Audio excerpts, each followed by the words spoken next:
불쌍하고 처량한 자라는 제목으로 함께 말씀의 은혜를 나누도록 하겠습니다. 네, 이번에는 이제 고난주간 말씀으로 특별히 창세기 말씀을 나누고자 합니다. 보통은 복음서 말씀을 나누면서 예수의 행적과 또한 십자가의 사건으로 달려가는 그런 스토리를 많이 우리 설교 속에서 다루곤 합니다.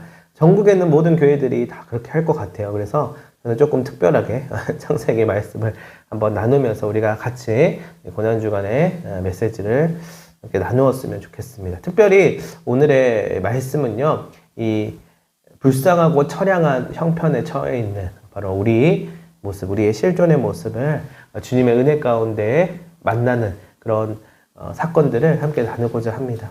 오늘 우리가 읽은 본문의 말씀은 여러분 잘 아시다시피 오늘 읽었다시피 아브라함이 등장하게 되죠. 아브라함이 연약함으로 인하여서 생긴 상처와 아픔 그리고 죽음에까지 이를 수 있었던 엄청난 과거의 사건을 다루고 있습니다. 이 본문의 말씀이 우리에게 말해주는 메시지는 과연 무엇일까요? 특별히 이 고난주간 종료주일을 맞이하여서 우리에게 던져주는 메시지는 무엇일까요? 그것은 어쩌면 이순신 장군의 이 명언이죠. 필사즉생, 필생즉사 라는 말로 표현할 수 있을 것 같아요. 무슨 뜻인가요? 바로 죽고자 하면 살 것이요, 살고자 하면 죽을 것이다. 바로 이 메시지를 던져주고 있는 것만 같습니다.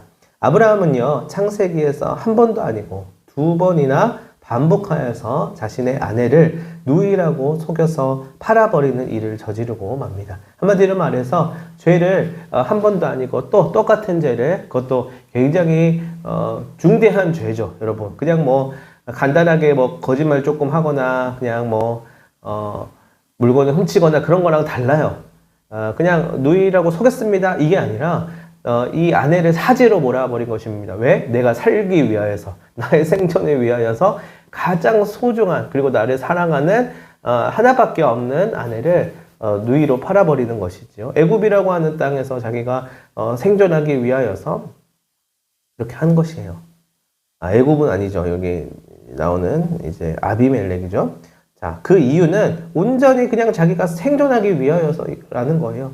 여러분, 우리가 살기 위하여서는 뭔가 도덕이고 뭐 체면이고 다 상관없이 내게 있어서 가장 유리한 지점을 찾고자 하는 본능이 우리에게 있다는 사실을 우리는 참 안타깝지만 참 슬픈 이야기지만 인정할 수 밖에 없을 것 같아요. 일제시대 때 이런 실험을 했다고 하죠. 뜨거운 이제 고문을 하도 많이 이제 일본 사람들이, 우리나라 사람들이 잡아다가 하였는데 다양한 방법으로 이제 했다고 해요. 그러면서 이제 실험을 했는데 우리 잘 알고 있는 생체 실험들도 많이 하고 또 인간의 심리 같은 것들을 조금 이렇게 직접적으로 극단의 상황에서 테스트해 보려고 뜨거운 방바닥, 정말 지옥불과도 같은 뜨거운 방바닥에 불을 계속 지피면서 그 발을 딛고 있는 이상 그 안에 쪄 죽이는 그런 고문을 했다고 해요. 그런데 실험을 하는 것입니다. 어떤 실험을 했냐면 모성애, 엄마의 그 사랑, 어머니의 자식을 향한 사랑이 얼마만큼인지, 그것을 극한의 상황에서도 발휘할 수 있는지, 그게 어느 정도인지를 테스트해보고자 엄마와 아이가 있는 그 모녀를 방 안으로 이렇게 넣어놓고 불을 계속 뗐다는 거예요. 처음에는 이 아이를 살리기 위하여서 끌어안고 뜨거운 방바닥을 발을 오며 가면서 이렇게 스텝을 밟으면서 또는 아이를 뜨겁게 하는 것을 조금이라도 덜 하게 해주려고 위로 올리고 머리 위로 올리고 또 내려오지 못하게 막 이렇게 수단과 방법을 가리지 않고 보호해 주려고 했다는 거예요. 그런데 시간이 지나니까 점점 방은 뜨거워지고 발은 익어가면서 버틸 수가 없게 되니까 이 엄마가 이 아이를 땅에다 내려놓고 이 아이를 밟고 올라갔다 라는 이야기가 있습니다. 결국에 그 극한의 상황 가운데에서는 이 모성애라고 하는 인간의 굉장히 중요한 감정, 또 이 유대감께도 무너질 수 있다라고 하는 그 사실을 이 고문을 하면서 생체의 이 실험을, 사회 실험을, 심리 실험을 하면서 보여주는 거예요. 여러분, 너무나도 안타깝고 나는 절대 안 그럴 거야 라는 생각도 해봅니다. 차라리 내가 죽었으면 죽었지 이 아이를 살릴 거야. 여러분, 저도 그렇습니다. 그런데 인간의 본성이라고 하는 것이 참으로 유리알처럼, 유리구슬처럼 깨지기 쉽다는 거예요. 인간의 본성이 그렇습니다. 그러나 우리 부활절을 기다리면서 꼭 기억해야 하는 것은 무엇이냐면, 아까 말했던 것처럼 이순신 장군의 명언이죠. 필사즉생, 필생즉사. 죽고자 하면 살 것이요, 살고자 하면 죽을 것이라. 인간의 생존을 위하여서 몰빵하는 그 삶을 우리는 본능적으로 찾아간다는 것이에요. 그러나 거기에서는 살고자 하면 결국 그 결말이 불행해질 수밖에 없습니다. 그러나 오히려 역설적으로 자기 초월을 하는 거예요. 죽고자 하면 살게 되는 그 영광이 있다는 것을 그냥 내 스스로 자력으로 그렇게 한다는 말이 전혀 아닙니다. 성령 하나님께서 계시는데, 내 안에 성령께서 계시고 성령께서 나와 함께하고 계시는데, 이 십자가의 은혜도 그런 거예요. 십자가의 은혜도 죽고자 하고 케노시스죠. 자기 비움을 통하여서 오히려 영광스러운 부활을 통해 있는 자들을 배하시고 존재하는 자들을 뒤집어 엎으시고, 또한 힘을 가지고 권력을 가지고 그 당대의 모든 리소스를 차지하고 있는 그 팽배한 정서들을 무너뜨리는 그 전복적인 해방의 은혜가 그 십자가의 은혜라는 것이에요. 무엇으로? 우리를 향한 사랑으로 성령 하나님께서 그렇게 이끌어 가시고 예수 그리스도를 통해서 그것이 실현되었다는 것을 우리는 기억해야만 할 것이에요. 그러나 이 본문 속에서 아브라함은 이 우리 믿음의 조상이라고 말하지만 굉장히 찌질한 거예요. 그리고 시대에 맞춰서 발맞추어서 막 모습을 변하고 내 생존을 위하여서 아내를 팔아먹는 그런 일도 서슴지 않았던 것이에요. 그래서 가장 가까운 가족이자 영촌이라고 말할 수 있는 아내를 알지도 못하는 사람에게, 그것도 권력이 있고 힘이 있는 사람에게 넘겨주고 나의 생존권을 보장하게 된다는 것이에요. 그래야 자기의 안보가 보장된다고 여겼기 때문이지요. 참 재미있는 것은 이 일이 벌써 두 번째라는 것입니다. 한 번도 아니고 매번 이런 상황이 올 때마다 그렇게 한다는 것이에요. 여러분, 그것이 트렌드였을까요? 본성이라는 것이에요. 인간의 본성이 생존을 위한 길로 나아갈 수밖에 없게 된다는 거예요. 여러분, 양심이 없었겠어요? 이 아내를 지켜야 되겠다고 하는 사명감이 또는 남편으로서의 그런 애정이 없었겠어요? 그것을 뛰어넘는 것이 인간의 욕구라는 것이에요. 욕망이라는 것입니다. 참 재미있는 것은 그것이 두 번째라고 하는 것. 우리가 그렇게 연약하다는 것을 우리는 아브라함을 통하여서 발견할 수 있습니다. 한 번의 실수라고 해도 두 번은 결코 실수로 간주할 수는 없거든요. 왜냐하면 위기의 순간에 또 이러한 과오를 반복할 수 있기 때문입니다. 그렇다면 이 일 가운데 사라의 마음은 어땠을까요? 베드로가 예수가 십자가에 매달리시게 되자 바로 모른 척하고 제자들은 다 도망가고, 그러다가 구경하고 있는데 옆에 있는 사람들 너도 한패지라고 얘기했을 때 베드로가 3번을 부인하죠. 한 번도 아니고 두 번도 아니고 3번씩이나 부인합니다. 여러분, 그때 예수님의 마음은 어땠을까요? 그 부인하는 베드로를 바라보시며 두 분이 눈이 마주쳤다면 베드로는 나 몰라요. 생존을 위해서 그런 거예요. 다 살려고 그랬던 겁니다. 그 상황을 맞춰야 되기 때문에, 맞추어 줘야 되기 때문에, 정서를 그 대중들에게 더 가까이 해야 되기 때문에 모습을 변화시킨 거예요. 그 전까지만 해도 예수님을 음해하는 자들을 제가 처단하겠습니다. 제가 앞장서겠습니다. 제가 수제자입니다. 그랬던 사람이었지만 모습을 바꾸어 버릴 수 있다는 거예요. 왜냐면 여기는 힘이 없는 자이기 때문이에요. 예수님은 힘이 없잖아요. 지금 십자가에서 죽으면 끝이에요. 아무리 얘기를 하시고 영생을 약속하셨지만 이 상황에서 봤을 때는 그 이론이 약하다는 거예요. 더 큰 이론을 맹신해야만 되기 때문입니다. 그때 예수님의 마음은 어땠을까요? 그리고 오늘 본문에서 사라의 마음은 어땠을까요? 아마도 지금 같았으면 당장 이혼을 하거나 아니면 경찰에 신고를 해서 음탕한 벌을 내렸을 것 같아요. 또한 그랄 왕 아비멜렉은 사라가 누이인 줄로만 알고 있었기 때문에 아브라함의 말을 그대로 믿었다가 크나큰 범죄를 저지를 뻔하게 됩니다. 그러나 꿈속에서 하나님께서 현몽하셔서 사라는 아브라함의 아내이니 혹시나 사라를 취하였다가 얻게 될 심판을 두려워하고 피하라고 말씀해 주십니다. 갑자기 왜 이런 일이 일어날까요?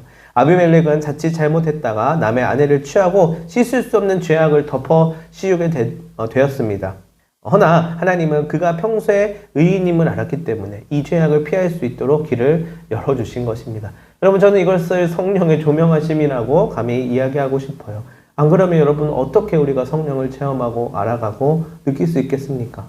여러분, 책을 아무리 읽고 공부를 하고 암기를 하고 또 뭐 산책일을 계산한다고 해서 성령을 설명할 수는 없어요.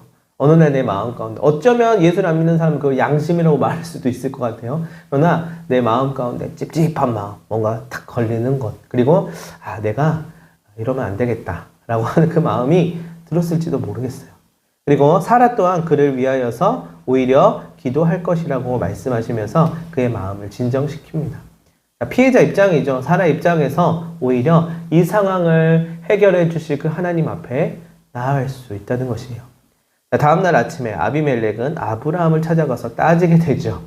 야, 네가 어찌하여 우리에게 이렇게 하냐? 어떻게 이럴 수가 있느냐?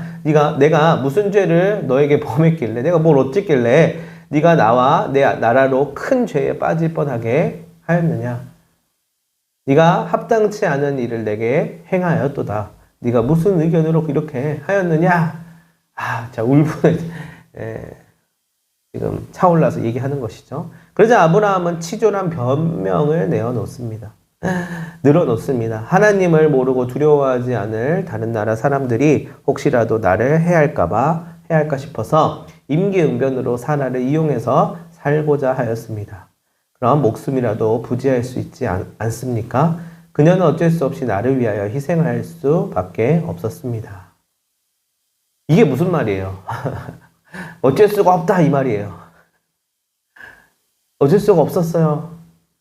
여러분, 아브라함은 지금 변명을 늘어놓고 있는 것이에요. 인정을 하고 이게 저의 연약함이고 이 불안함이 저를 이렇게 만들었습니다. 그러나 제가 그렇게 해서는 안 됐었습니다. 오히려 제가 죽고자 하면 산다는 것을 제가 모르고 살고자 하였습니다. 여러분, 지금 이 상황 아비멜렉이 왔어요.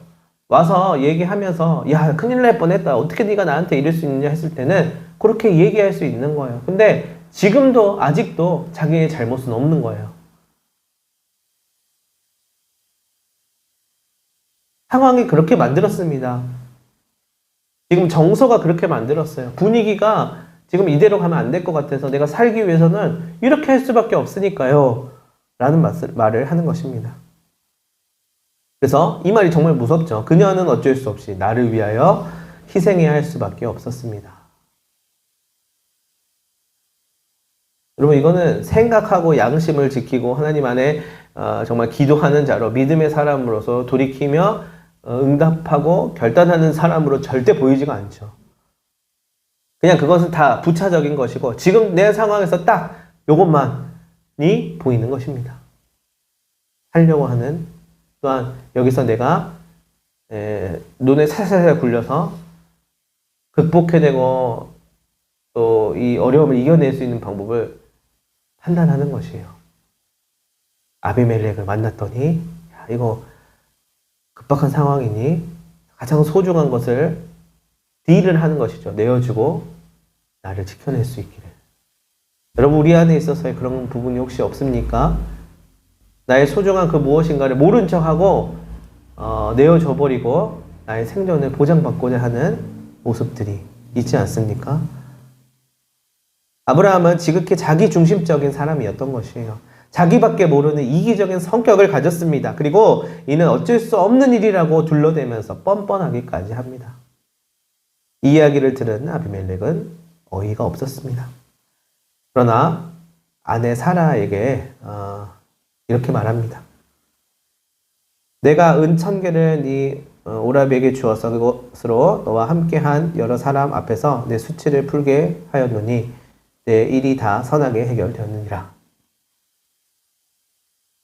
사라의 마음을 알아주었어요. 피해자잖아요. 오히려 당했어요. 버림을 받았습니다. 자기 살려고. 그런데 오히려 아비멜렉은 사라의 마음을 알아주었습니다. 위로하며 도리어 상처와 아픔을 입었을 그녀의 명예를 회복시켜 주었습니다. 그리고 아브라함에게는 자기 땅에 마음대로 자리 잡고 살 수 있도록 또 관용을 베풀어 주었습니다. 여러분, 이것이 인간의 통밥을 굴려서 생존하고자 하는 그 마음으로, 그 생각으로는 도저히 비교할 수 없는 하나님 아버지의 클래스입니다.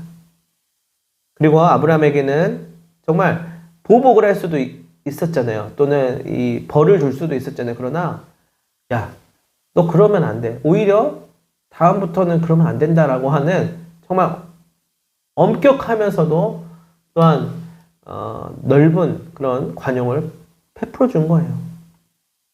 왜냐하면 하나님께서 꿈에 현몽하셔서 수습해 주시고 이 일을 해결해 주신다는 것을 믿었기 때문입니다. 하나님께서 이끌어 가시고 온전케 하실 그 일이 있으니 나 또한 내 스스로 너를 처단하고 내 스스로 너를 망가뜨려 버리는 그런 일을 저지르고 후회하고 빚진 마음으로 살아가기보다 하나님께 내어놓겠다라고 하는 것이에요. 그래서 아브라함을 추궁하기보다는 합력하여 선을 이루게 하실 하나님을 신뢰하였던 것입니다. 결국 아브라함은 자신이 두려워하고 무서워하고 있었던 위협을 이렇게 극복할 수 있게 되었어요. 자기의 앞선 생각보다 훨씬 좋은 결과를 맞이하게 되었죠. 다만 자신의 능력이 아니라 사라 또는 아비멜렉이라고 하는 주변의 도움으로 그리고 하나님의 도움으로 비로소 살 수 있게 된 것입니다. 즉 눈앞에 놓인 문제들이 하나님의 긍휼하심 가운데 해결됨을 경험하게 되었다는 것이에요. 우리의 불쌍하고 처량한 처지를 하나님께서 해결해 주실 수 있다는 것을 믿는 자가 우리 신앙인이라는 것입니다. 자아가 능동적이고 주체적이면 여러분 굉장히 멋있어 보이죠. 그러나 그 내면에는 인간의 이기심이 역동하고 있는 것이에요. 그 적극성과 능동적인 걸로 모든 걸 수동적으로 만들어 버립니다. 여러분 그것이 서양 철학의 또는 서구의 인식론의 한계예요. 자기가 다 맞아요. 자기가 다 규정하고 재단하고 평가해요. 그대로 또 돼야 됩니다. 그렇게 정리를 해서 학문을 만들고 철학 체계를 만드는 역사가 이제까지 코기토 에르고 숨. 나는 생각한다. 내가 생각하니까 존재하는 거고 내가 생각한 대로 존재해야 되는 거야. 여러분 식민주의 상황은 그렇게 생겨나는 것이에요. 우리 일제시대 때 식민지 근대화론 우리 아시죠? 한국은 일본이 근대화 시켜준 거야. 여러분 진짜 이기적으로 자기의 생각대로 규정하고 판단하고 말하는 것이에요. 또 그걸 추구하는 사람들도 있죠. 아 그래 동의하는 사람들도 있어요. 그러고 보니 그럴 수도 있겠네. 일본이 아니어서 우리는 아직도 봉건주의 사회에서 살아갈 수 있겠네. 여러분 그렇게 생각하면 정말 이 세상에서 여러분 사라와 같은 자는 다 죽어야 되는 거예요. 강자가 살아남는, 힘 있는 자가 살아남는. 그리고 아비멜렉은 힘이 있는 자인 것이고요. 그 눈치를 살살 보면서 생존을 위하여서 약자를 팔아먹고 강자의 편에서는 아브라함과 같은 자들이 살아남을 수밖에 없죠. 그럼 사라는 어떻게 되는 것입니까? 그 명예와 그 권리와 그 생명권을 하나님께서 보장해 주셨다는 것을 오늘 우리는 발견할 수 있기를 바라요. 그리고 아비멜렉 강한 자 또한 마찬가지죠. 성령께서 나타나셔서 정말 이 아비멜렉을 교훈하시는 모습 그리고 다시금 이 찌질하고 처량한 아브라함 또한 그 굴레에서 벗어날 수 있게끔 해주시는 온전케 하시는 은혜가 하나님 아버지 긍휼 십자가의 은혜가 바로 그러한 사랑이라는 것입니다. 주님이 십자가를 지셨습니다. 누구를 위해서 지셨나요? 나를 위하여서 지셨죠. 내가 생존하고 내가 잘 되기 위해서 지신 거 아니에요. 우리가 불쌍하고 처량한 처지에 놓여 있기 때문에 우리를 불쌍히 여기시고 긍휼히 여기셔서 살려주신 것입니다.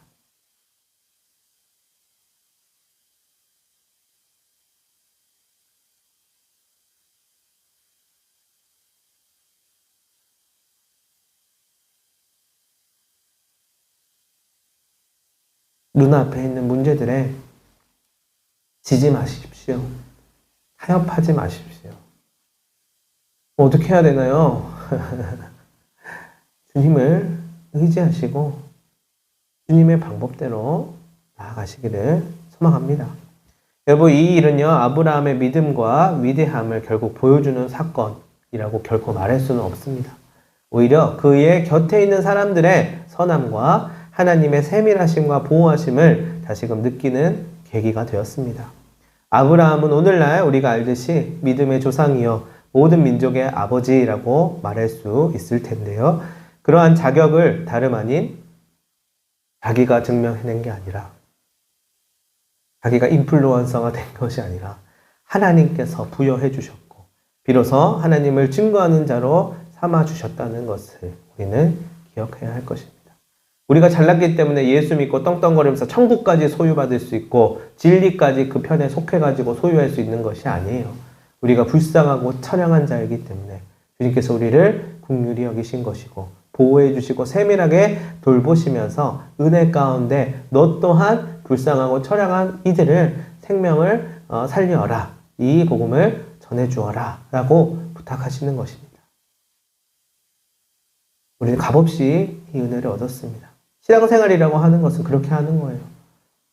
자격이 없는 자가 값없이 주어진 이 은혜를 감사하면서 또한 이 은혜가 내게 있어서 진리를 소유하는 것처럼 냉장고에 넣어도 킵해두고 꺼내 먹는 것이 아니라 이 필요한 자들에게 나누어주고 알려주고 이 정서와 세계관과 은혜의 여정을 소개해주고 깨닫게 해주고 브리핑해주고 또 함께 살아가 주는 것입니다. 그것은 아브라함의 믿음과 위대함입니까? 성령 하나님의 위대함을 권능을 매개해주고 선포해주는 것입니다. 여러분, 그러한 역할을 하도록 우리를 불러주셨습니다. 비로소 하나님을 증거하는 자로 삼아 주셨습니다. 그러나 처음부터 우리가 그 능력 있는 자격을 갖진 않았음을 기억해야 할 것입니다. 오늘 본문에서 아브라함은 이러한 치명적인 연약함을 지닌 어찌 보면 문제가 참 많은 사람이었습니다. 우리 또한 마찬가지이지요. 그러나 그런 그가 자신의 연약함을 결국 철저하게 깨닫고 또한 돌이키고 돌아서고 다시금 거듭남을 통하여서 온 인류가 경험하고 귀감으로 삼을 수 있는 표본이 되었잖아요. 믿음의 조상, 믿음의 우삭이 되라는 것이 아니고 선진, 먼저 선배님으로서 경험하고 증거하는 자가 되었다는 것인데 우리 또한 마찬가지예요. 우리가 그러한 선배님 또는 우리가 그러한 선생님 그리고 우리가 그러한 동반자, 동행자, 함께 살아가는 동역자가 되어야 할 것입니다. 그와 같은 자도 하나님이 귀히 쓰시고 온전하게 회복시키시며 그분의 일을 이루어 가신다는 사실을 보여줌으로써 온 인류가 비록 연약함을 지니고 있음에도 불구하고 아브라함과 같이 온전케 될 수 있음을 알게 될 수 있습니다. 여러분, 아브라함은 결국 자신의 기도를 통해서 아비멜렉과 그의 아내와 여종들의 병이 나음을 입게 되는 기적을 보게 되었습니다. 자신이 오히려 살려고 아등바등할 때는 나타나지 않았던 기적이 이제는 하나님의 선하신 뜻 안에서 이루어짐을 바라보게 된 것입니다. 아마도 아브라함은 하나님의 택함을 받은 사명자로서 어떻게 해야 하나님의 능력이 온전히 이루어지는지 깨닫게 되었을 것입니다. 그 전에 나를 보던 나의 눈을 감고 하나님의 눈으로 나를 보고 세상을 보는 법을 알게 되었을 것입니다. 여러분, 오늘 이 주일 아침에 여러분 예배하기 위하여서 오신 우리 또는 각자의 삶의 자리에서 함께하고 계시는 여러분들에게도 하나님의 눈으로 나를 보고 세상을 바라볼 수 있는 은혜가 있기를 바랍니다. 그러기 위해서는 주님의 마음을 품고 주님의 시선을 갖게 해달라고 기도해야 할 것입니다. 그로 인하여 주변의 곳곳이 비로소 치유함을 받고 위로를 얻으며 함께 깊으신 하나님의 뜻을 발견해 나갈 수 있게 되기를 바랍니다. 세상이 우리를 계속적으로 추동하고 이끌어가고 그 자리에 머물게 할 것이에요. 어떻게 해야 합니까? 나는 세상에서 살고 있는데요. 어떻게 합니까? 나는 예수님은 십자가에서 죽으시게 됐지만 나는 살아야 되겠는데, 나는 지금 3번 부인해야 되겠는데 어떻게 해야 합니까? 나는 어업으로 돌아가야 되겠는데 어떻게 해야 합니까? 여러분, 그렇게 말하고 있는 우리의 모습이지 않습니까? 여러분, 그것을 인정하면 돼요. 그러나 그 다음 방법은 그러니까 내가 이렇게 하는 거예요. 그러니까 내가 이렇게 해야만 되는군요. 이렇게 세상적으로 더 깊이 있게 들어가서 선도하는 자가 되야겠군요. 그게 아니라 하나님의 방법을 취하겠습니다. 하나님께서 응답하여 주시고 온전케 하심을 믿으며 나아가겠습니다. 여러분, 인간의 의지로 할 수 없어요. 주님이 사라와 같이 인정해 주시고 위로해 주시고 또 명예를 회복시켜 주시고 상황을 온전케 해 주시고 갚아 주시고 이끌어 주실 것입니다. 여러분, 믿음의 눈으로 이것을 바라보는 여러분들이 되시기를, 또한 고난주가 여러분들의 고난 가운데 어려움 가운데 깊이 임하셔서 우리를 위로해 주시고 오히려 해방시켜 주시고 우리가 문제 가운데서 매몰되지 않고 문제를 뛰어넘어서 오히려 문제를 문제되지 않게 하고 해결할 수 있는 그 능력을 성령 하나님으로 인하여서 깨닫게 되고 또한 누리고 나눌 수 있게 되게끔 하여 주실 것입니다. 불쌍하고 찬양한 자, 종려주일을 맞이하여서 종려나무가지를 흔들며 예수의 입성을 환영하셨던 모든 이들이 다 불쌍하고 찬양한 자들이었습니다. 팬들이 아니었어요. 알고 봤더니.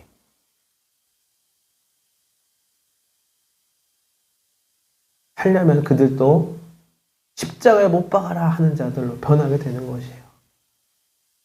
우리의 생존을 위한 투쟁이, 인정의 투쟁이 그렇게 만드는 것입니다. 그러나 하나님 아버지는 그런 우리 또한 긍휼히 여기십니다. 나를 좀 살려보세요. 십자가에서 2명의 강도들이 있었죠. 이 처형자들이 있었죠. 한 명은 이분은 죄가 없는 자입니다. 저를 낙원에 함께 거하게 해주세요. 여러분, 인정하는 자, 나는 불쌍하고 처량한 자입니다. 그러나 당신은 이렇게 긍휼히 여기시는 하나님을 믿음으로 한번 고백해 봅니다. 이런 자는 구원함을 입어요. 그러나 옆에 있는 또 다른 사람은 구원해봐라, 구원해봐라, 날 살려봐라 이거예요. 날 생존시켜봐라. 그럼 생존시키면 어떻게 할 건데요? 예수는 그냥 폐기시키는 거예요. 또는 계속 사용하는 것이죠. 냉장고에서 꺼내 먹는 음식처럼.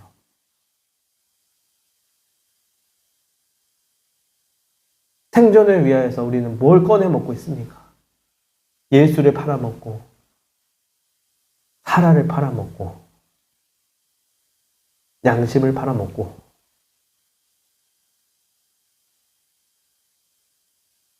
사람에게 보여지고 사람에게 드러나는 것은 크게 중요하지 않아요. 네? 우리는 주님의 긍휼하신 가운데 들어가야만 하는 것입니다. 여러분, 사순절 또 이 고난주간의 기간이 이제 이번 주면은 지나가고 부활주일을 맞이하게 될 것입니다. 다음 주 부활주일에는 주님의 보혈의 피가 나를 새롭게 함을 기뻐하는 마음으로 우리 이 기쁜 부활주일을 맞이할 수 있게 되면 좋겠습니다. 위에 보이시는 것처럼 빨간색 우리 고난주간 상징하는 색깔이지요. 여러분, 주님의 보혈의 피가, 피는 죽음이잖아요. 피를 흘리면 여러분 더 막 건강해지는 게 아니에요. 바다 출혈로 죽는 겁니다. 죽어야 다시 사는 주님의 말씀. 왜? 부활의 영광이 기다리고 있기 때문이죠. 그것을 우리의 삶에서도 아버지 하나님을 통하여서 누리고 경험할 수 있게 되시기를 간절히 소망합니다. 기도하겠습니다. 하나님 아버지, 부족하디 부족한 우리를 위하여서 외아들 예수 그리스도를 또 보내주셨음을 묵상해 봅니다. 허물러 얼룩진 우리네 인생을 구원하시고 다시금 새롭게 하기 위하여 모진 십자가를 지셨음을 다시금 기억합니다. 주님 그 사랑을 받은 자로서 그 은혜를 입은 자로서 주님의 자녀된 자의 삶을 살아갈 수 있도록 도와주시옵소서. 주님의 눈으로 세상을 바라보고 사람을 바라보고 나를 바라보며 이해할 수 없고 감당할 수 없는 유혹과 시험이 다가올 때 주의 능력으로 힘입어 든든히 이겨 나갈 수 있도록 담대함을 허락하여 주시옵소서. 감사하며 예수님의 이름으로 기도합니다. 아멘.